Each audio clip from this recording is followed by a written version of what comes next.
22, जिसमें लिखा है कि and what ever things you ask in prayer believing you will receive. इसका मतलब बोला है कि आप अगर प्रार्थना में कुछ मांगते हो, अगर पूरे विश्वास से वो मांगोगे तो ही वो प्रार्थना का उत्तर आपको मिलेगा। ठीक है, तो फिर देखने जाएगा तो विश्वास बहुत इम्पोर्टेंट है। मेरे लाइफ में तो बहुत है। भले ही मैं उतना प्रे नहीं करता हूँ जैसे मम्मी या पास्टर जैसे करते हैं, बट मेरा प्रार्थना उतना कम रहता है। बट विश्वास जब से मैं प्रभु में आया, मेरा विश्वास बहुत ज़्यादा है प्रभु में।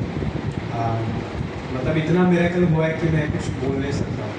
तो बाइबल से मतलब मैं शुरू करूँगा आज का जो वचन है। जैसे मुझे मैं सुन रहा था एक वचन, तो उसको मुझे बहुत क्या बोलते हैं उसको, मैं बहुत खुश हुआ वचन सुनकर, वही मैं सबको सुनाऊँगा। जैसे सबको पता है कि मार्क चैप्टर में लूक का 8:43 में जैसे एक लेडी है, जैसे उनको प्रॉब्लम होता है ब्लीडिंग का फ्रॉम लास्ट 12 ईयर्स, उनको बहुत प्रॉब्लम होता है। तो सबको पता है कि मतलब स्पेशली वुमेन को कि कितना प्रॉब्लम्स होता है वो सिचुएशन में। 12 साल एक ही चीज़ में रहना, इट्स नॉट ईजी। शायद वो औरत बहुत डॉक्टर के पास गया होगा और उन्होंने बहुत पैसे खर्चा किए होंगे इतने सालों में, पर उनको कहीं से मतलब कुछ ठीक नहीं हो रहा था। तो निराश होकर एक दिन मतलब वो जा रही थी हिल से नीचे, पर्वत से नीचे, और उन्होंने देखा कि बहुत लोग जो गांव में वो रहते थे, बहुत लोग एक जगह पे जा रहे और इकट्ठा हो रहे हैं। तो उनसे मतलब उस औरत को समझा कि प्रभु यीशु यहाँ पर आ रहे हैं, और वो बहुत टाइम से रुकी थी कि प्रभु यीशु ही मुझे ठीक करेगा। तो उसके अंदर जो विश्वास था वो बहुत स्ट्रॉन्ग था। वो ऐसा नहीं कि प्रभु यीशु उसके पास आएगा और उसे ठीक करेगा, नहीं, वो अलग थी। जैसे मैंने सुना वचन में कि प्रभु यीशु बहुत जन के पास गए, जैसे कोई क्रिपल था, मतलब डोलर अगला हो, या जिसका विजन नहीं हो, मतलब जिसका जो नहीं देख सकता, या जिससे लेप्रेसी था, तो वो लोग के पास प्रभु गए और प्रभु ने वो लोग को छुआ और उन लोग को हील किया। बट इसके सिचुएशन में मुझे कुछ अच्छा लगा क्योंकि डिफरेंट था। ये जब भी सुना इस औरत ने कि प्रभु यीशु आ रहे हैं, और वहाँ पर हज़ारों लोग थे, और जैसे उसको प्रॉब्लम था 12 साल से, तो ऑब्वियसली वो वीक थी, वो इतनी स्ट्रॉन्ग तो नहीं थी कि वो इतने लोगों के बीच में से वो ईजीली जाके प्रभु यीशु को मिलेगी और हील हो जाएगी। इट्स नॉट पॉसिबल, क्योंकि वहाँ पर बहुत हट्टे मैन थे, बहुत लोग थे। तो बट उसके अंदर जो डिटर्मिनेशन था कि नहीं, मैं अगर प्रभु यीशु का अगर कपड़ा भी अगर मैं टच करूँगी तो मैं हील होंगी, वो विश्वास हमारे अंदर भी होना चाहिए। क्योंकि प्रभु यीशु हमेशा हमारे पास नहीं आएंगे हमारा जो भी प्रॉब्लम से ठीक करने के लिए, हमें उनके पास जाना होगा, उसके लिए हमें नीतिमान जीवन जीना पड़ेगा। ठीक है, तो ये जो औरत थी बहुत कोशिश की, और शायद इन सालों में उसे बहुत लोगों ने बहुत कुछ बोला भी होगा कि तू कभी ठीक नहीं हो सकता है, उसे बहुत डिस्करेज किया होगा, या उसे उसके साथ बहुत कुछ बुरा भला बोला होगा। बट उसका जो विश्वास था वो बहुत स्ट्रॉन्ग था, मतलब हम सोच भी नहीं सकते कितना स्ट्रॉन्ग था। तो वो जैसे जारी थी, तो उसके अंदर वो था कि हाँ प्रभु यीशु मुझे ठीक करेगा। तो जैसे वो जारी थी इतने लोगों के बीच में से, तो लोग सोच रहे थे कि ये क्या कर रहे हैं, मतलब क्या ये होगा। भले वो हज़ारों के बीच में हर एक इंसान का अलग अलग प्रॉब्लम्स था, शायद कोई कर्जे में है, या शायद किसी को कुछ भी प्रॉब्लम होगा। तो हज़ारों लोग थे और यीशु बीच में था और उनके चेलों के साथ। तो जब भी वो औरत गई, मतलब कैसे ना कैसे करके वो जब भी गई यीशु के करीब, और उसने यीशु के जो कपड़े को है उसने छुआ, और वो छू के जस्ट साइड से चली गई, क्योंकि उसे बहुत डर था करके कहीं कुछ हो ना चाहे, कहीं कोई कुछ बोलना दे। बट प्रभु यीशु जब भी उतने लोग के बीच में थे, उतने हज़ारों के बीच में, प्रभु यीशु से बहुत लोग टकरा रहे थे। कोई इधर से अगर कोई प्रभु यीशु को टच कर रहा है, कोई वहाँ से, कोई यहाँ से, तो प्रभु यीशु को तो पता है कि कौन क्या टच कर रहा है। बट जैसे वो औरत प्रभु यीशु को छू के बाजू से गई, प्रभु यीशु के अंदर जैसे कुछ हुआ, प्रभु यीशु ने बोला कोई तो यहाँ पर मुझे टच किया, कोई तो यहाँ पर है, मुझे देखना है वैसे। तो प्रभु यीशु का नज़र उस औरत पे गया जो वहाँ पर गया, और उसने भी प्रभु यीशु को देखा। तो औरत के अंदर ऐसा डर आया कि अरे यार मैंने कुछ गलत तो नहीं कर दिया, अरे मैंने क्या कर दिया, लोग अभी क्या बोलेंगे, नहीं वैसा वो सोच रही थी। बट प्रभु यीशु ने बस उसे मुस्कुराकर एक ही चीज़ बोला, तू हील है क्योंकि तेरा विश्वास स्ट्रॉन्ग था, तेरे विश्वास की वजह से आज तू हील हो गई, आज तू चंगी हो गई है। और ये वहाँ से चली गई, और जैसे वो वहाँ से गई और वही सिचुएशन मतलब बहुत कुछ दिमाग में सोच रही थी करके, हाँ प्रभु यीशु से मुझे मिलना है जाने से पहले। उन्होंने बहुत लोगों को ठीक किया है, मतलब जिसके पास आखिरी था देखने वाले उनको ठीक किया, तो उसके अंदर जो फेथ था वो बहुत अच्छा फेथ था। तो इससे मतलब बहुत कुछ मुझे डिफरेंट लगा कि ये प्रभु यीशु के पास गई, ना कि प्रभु यीशु इनके पास आया। और यही मैं बोलना चाहता हूँ, मतलब हमारे लाइफ में ऐसा ही होना चाहिए विश्वास की, हमें प्रभु यीशु के लिए नहीं रुकना है, हमें प्रभु यीशु के पास जाना है, हमें उससे मांगना है। जब तक हम नहीं मांगेंगे तब तक हमें नहीं मिलेगा। वैसे मेरी लाइफ में भी बहुत मतलब मिरेकल हुआ, मैं बोल नहीं सकता हूँ इतना, हर दिन कुछ ना कुछ मैं मांगता हूँ हो जाता है। तो मतलब ये मैं बोलना चाहूँगा कि जैसे मेरा काम इतना ईजी नहीं, सेल्स करना नॉट ईजी, बहुत हार्ड है, कभी कभी अप्स एंड डाउन होता है। बट मैं सुबह के इतना ही बोलता हूँ कि मैं जानता हूँ आज मुझे सेल आएगा। और ऐसे ही मेरे साथ हुआ, आई थिंक पास्टर के बर्थडे के दिन वेडनेसडे था, और कुछ बहुत प्रॉब्लम हो रहा था मुझे। मैं लास्ट आई थिंक 4-5 दिन से 0 पे जा रहा था, प्रेशर था, और मैं लास्ट मंथ बहुत कम पे क्लोज किया मेरा जो टारगेट था। तो मैं उठा सुबह और मैंने खाली एक ही कन्फेस किया कि आज मैं चर्च जाऊँगा। मैंने कहा बोला आज वेडनेसडे में चर्च जाऊँगा, कुछ भी हो। और मैं जस्ट ऑफिस में गया, इतना मैंने कबूल किया, ऑफिस में मैं गया और मैं नहीं जानता इतना अच्छा कस्टमर कहाँ से मिला, जो कि यूजुअली मिलता नहीं है। और मुझे सेल आया और मैंने प्रभु को बहुत धन्यवाद दिया। तो इससे मुझे एक चीज़ सीखने मिला कि मैंने कुछ अच्छा कमेंट किया मतलब प्रभु के राज्य में, और प्रभु ने मुझे बिना मांगे मुझे सेल दे दिया। तो ऐसा मतलब बहुत चीज़ हुआ है। फिर और मतलब मैं क्या बोलूँ, मतलब विश्वास के लिए मतलब बहुत इम्पोर्टेंट है। मतलब गॉड, आपको बस यही सीखना है कि मतलब गॉड आपके लाइफ में कार्य कर रहा है। आप कभी कभी ये सोचोगे कि मैं प्रार्थना कर रहा हूँ बट मुझे उत्तर नहीं मिल रहा है, बट आपको नहीं पता कि आपको जब भी उत्तर मिलेगा वो अनसडन उत्तर होगा, और जो आपने सोचा है उससे कहीं ज़्यादा आपको मिलेगा। जैसे मैं घर पे था, मतलब आई थिंक मेरा ग्रेजुएशन होने के बाद मैं 2 साल 3 साल आगे घर पे था, मैंने काम नहीं किया, कुछ नहीं किया। बट अंदर से इच्छा था कि काम मुझे अच्छा मिलना चाहिए, और काम मिलना चाहिए जितना तो इच्छा था। बट ऐसा भी सोचता था चल कुछ भी मिला, अगर 10,000 या 8,000 का मिला तो भी मैं खुश होगा। बट प्रभु ने आज मुझे इतना अच्छा नौकरी दिया कि मैं प्रभु को कितना भी धन्यवाद करूँ इतना कम है।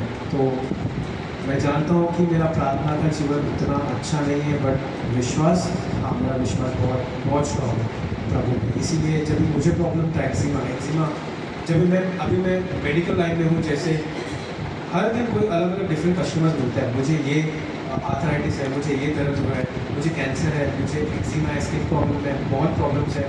तो मैंने इतने कस्टमर्स को देखा जिनको एक्जिमा है आज तक 80 साल 90 साल बट ठीक नहीं होता है। बट मैंने क्या किया, मैं तो नया था प्रभु में, बस मुझे इतना ही बोला गया ये पानी तो विश्वास से पी, और ये जो कोकोनट ऑयल है, ये नारियल तेल है, तो विश्वास से अपने उस जगह पे लगा जहाँ पर तुझे प्रॉब्लम है। मैंने बस इतना ही किया, मैंने कुछ नहीं सोचा कि ये करूँगा तो होगा क्या, ये करूँगा तो क्या होगा, अगर कहीं बिगड़ गया तो ज़्यादा हो गया, मैंने कुछ नहीं सोचा। बस वही साफ मन से मैंने उतना ही किया जितना मुझे बोला गया।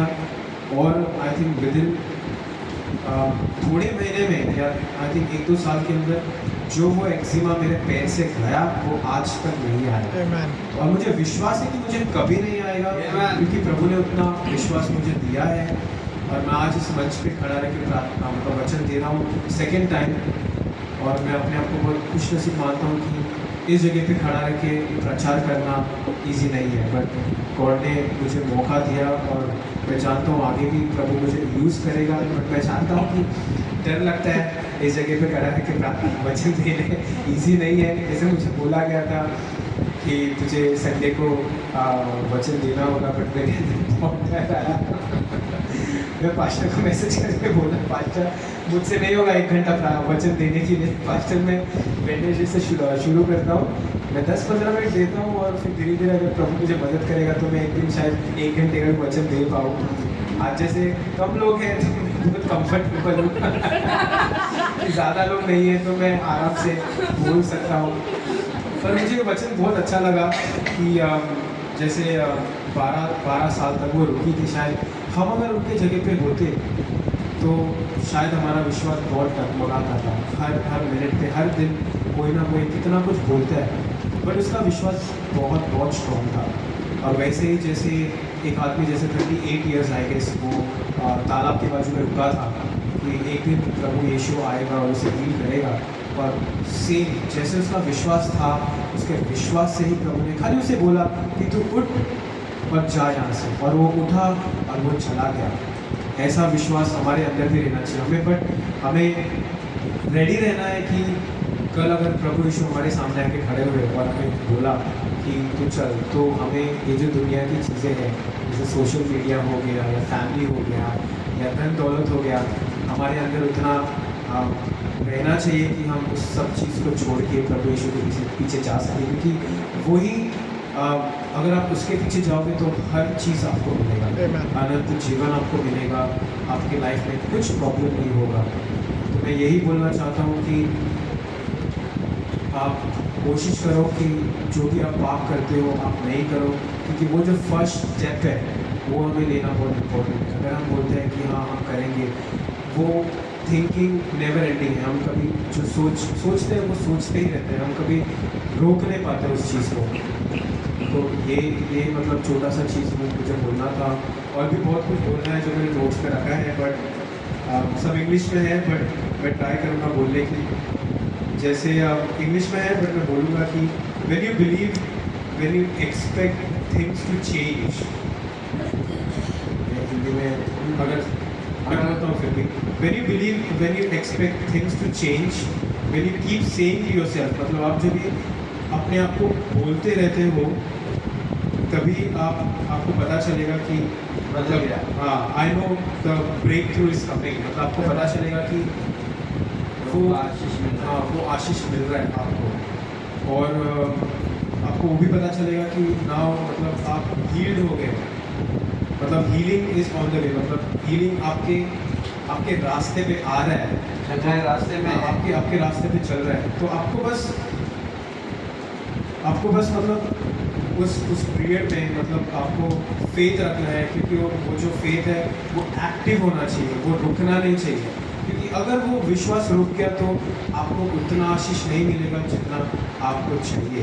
और प्रभु जब आपको आशीष देगा तो प्रभु आपको जितना आपने मांगा उससे कहीं ज़्यादा मिलेगा। और मेरे लाइफ में और एक वचन है जो मैं जब से मैंने पास्टर के मुँह से सुना है कि 10 साल से ज़्यादा हो गया पता नहीं, बट प्रभु पास्टर हमेशा हमें एक चीज़ बोलते हैं कि आपके हर सिचुएशन में आप धन्यवाद देने सीखो।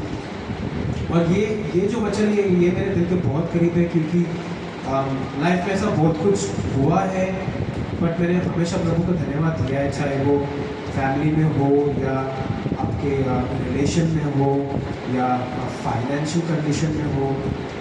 जब भी मतलब मेरे पास कुछ नहीं था तभी भी मैंने प्रभु को बोला कि प्रभु मैं जानता हूँ कि इसके पीछे आपका कोई जरिया है, क्योंकि आज अगर मैं ऐसा हूँ तो शायद इसमें आपकी कोई कार्य है। मैंने बहुत मेरे फ्रेंड्स के मेरे फ्रेंड्स ऐसे हैं कि सिगरेट पीते हैं, दारू पीते हैं, बचपन से मैं उन लोगों के साथ था, बट मुझे कभी ऐसा लगा नहीं कि मैं उस चीज़ में जाऊँ। तो आई थिंक प्रभु मेरे साथ बचपन से था, जैसे वचन में कहा मैं तुझे जब तू अपनी माँ के कोख में था तभी से मैंने तुझे मतलब बनाया है, तुझे जानता हूँ। तो मैं हमेशा धन्यवाद देता हूँ प्रभु को कि मैं जो भी आज हूँ और जो भी आगे रहूँगा सिर्फ और सिर्फ क्योंकि प्रभु मेरे साथ हमेशा से थे और हमेशा रहेंगे। इसलिए मैं प्रभु को बहुत धन्यवाद देता हूँ। और यही मेरी वचन थी कि आपका जो भी फेथ है वो हमेशा स्ट्रॉन्ग रखना। आपके लाइफ में बहुत कुछ आएंगे और जाएंगे, बट वो फेथ कभी कम नहीं होने देना, क्योंकि हम हमारा परमेश्वर है वो जीवित परमेश्वर है। हमारा परमेश्वर जो मूर्ति में नहीं है जैसे बाहर लोग करते हैं, बट इसलिए हम जब भी कुछ मांगते हैं तो प्रभु हमें हमेशा ज़रूरत से ज़्यादा देते हैं। जितना आप मतलब ऐसा कुछ मांगा, मतलब फॉर एग्ज़ाम्पल आपको अगर आशीष चाहिए तो आपके फेस पे वो ग्लो होना चाहिए, वो आशीष लेने के लिए वो चीज़ होना चाहिए। जैसे पॉल जब प्रचार कर रहा था तो इतने लोगों के अंदर एक आदमी था जो बचपन मतलब चल नहीं सकता था, लूला था, लंगड़ा था, बट जब पॉल वचन दे रहा था तो इतने सारे लोग में से उस इंसान के ऊपर पॉल का नज़र क्यों गया? क्योंकि पॉल ने उस इंसान के फेस पे देखा कि उसे ठीक होना था। तो वो चीज़ हमारे अंदर भी होना चाहिए। जैसे बोलता ना, एक बच्चे को अगर आप एक चॉकलेट दोगे तो उसके फेस में दिखता है, वो खुशी दिखता है कि हाँ मुझे चॉकलेट मिलने वाला है। सेम वैसे पॉल ने शायद से उसके चेहरे पे देखा रहेगा कि हाँ इसे ठीक होना है, और उस दिन वो चंगा होके उस प्रीचिंग से गया था। ये भी बाइबल में लिखा है कहीं, तो जो इतना नहीं पता है बट मैंने सुना है और ये सच्ची है। तो मैं चाहता हूँ कि हमारे अंदर भी वही विश्वास रहना चाहिए। जब भी हम आरोग्य सभा में रहते हैं या हम प्रचार में रहते हैं तो पूरे विश्वास से, जैसे पास्टर बोलते हैं, पूरे विश्वास से अगर आप कुछ भी चीज़ पे हाथ रखोगे और सोचोगे वो हील होता है। और मैंने देखा है, भले मैंने टेस्टिमनी नहीं दिया है, ऐसे बहुत टेस्टिमनी से मैंने नहीं दिया है, मैं प्रभु से माफ़ी मांगता हूँ कि मैंने नहीं दिया है, बट मेरे लाइफ में प्रभु ने बहुत कार्य किया, चाहे वो हीलिंग हो या किसी चीज़ में हो। तो मैं प्रभु को बहुत धन्यवाद देता हूँ कि आज जो कुछ भी हो मैं प्रभु की वजह से हूँ, और मेरा बिलीफ कभी टूटेगा नहीं प्रभु पे। इसके लिए मैं विश्वास करता हूँ, और मैं सबके लिए यही बोलता हूँ कि अपना विश्वास कभी डगमगाना नहीं, चाहे कितना भी मुश्किल आए, कितना भी कुछ भी आए, हमेशा प्रभु का धन्यवाद करो, कभी उसे क्वेश्चन ना करो। तो यही मेरी आज की वचन थी जो मैंने आपसे शेयर किया। Thank you.